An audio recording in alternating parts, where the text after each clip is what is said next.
Muchas gracias por la invitación. Mi nombre es Jamie Patricia, estudiante del programa de Teología en la Fundación Universitaria Patricio Simes. Estoy cursando el 6º semestre.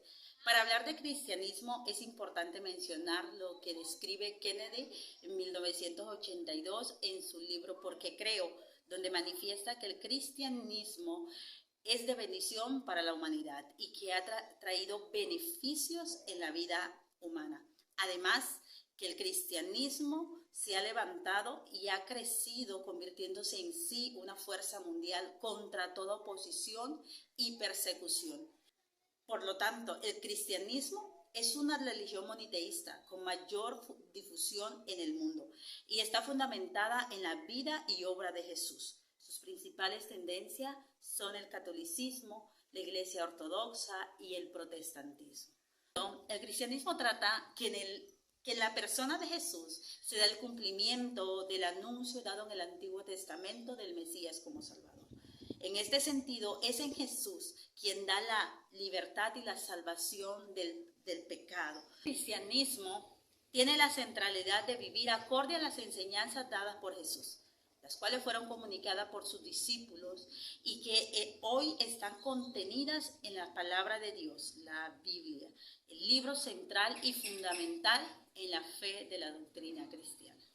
El cristianismo tiene evidencias históricas, es decir, que la fe no está fundamentada sobre principios abstractos, sino sobre sucesos concretos, a tal punto que el nacimiento y la muerte de Jesús son acontecimientos que han marcado la historia de la humanidad. Ahora, la doctrina cristiana tiene su origen en la gracia soberana de Dios, manifestada en Cristo para salvación de la humanidad, donde se puede entender que el cristianismo nace con Cristo, se origina en Cristo. De este modo se puede apreciar que el cristianismo entonces empieza a estructurarse en Judea en el primer siglo después de que Jesús fue crucificado y se levantó de entre los muertos.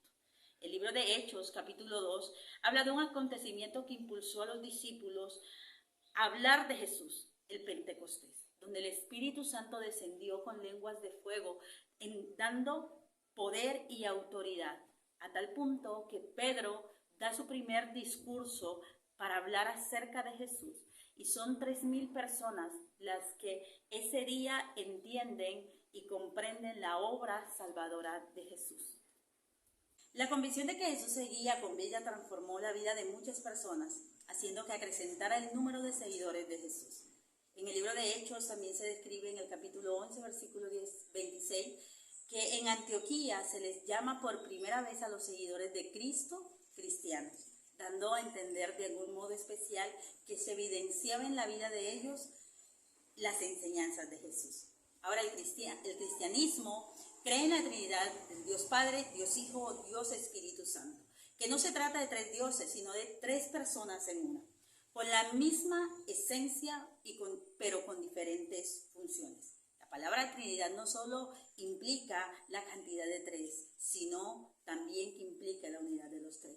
Concepto que se consolida en la Iglesia en el Concilio de Niceas en el año 325 y en el Concilio de Constantinopla en el 381.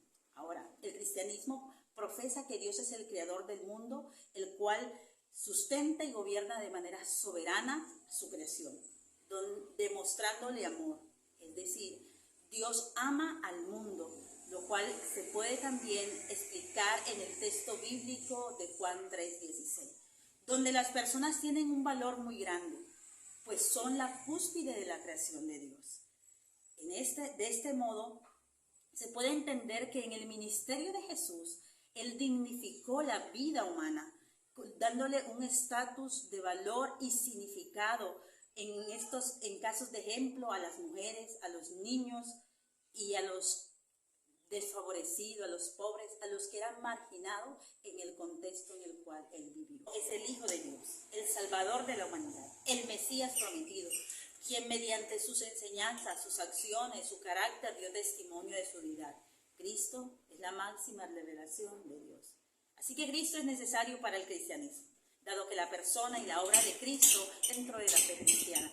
Sin Cristo no existe cristianismo. Si se quita a Jesús del centro del cristianismo, se destruye en su totalidad. La iglesia es necesaria, pues es Cristo quien funda la iglesia, siendo Él la cabeza de la misma.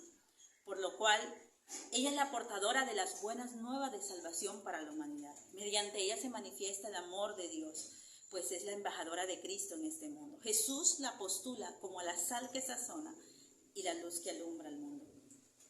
Ahora es importante entender que estos fundamentos hacen que la iglesia se mantenga activa y viva en su misión.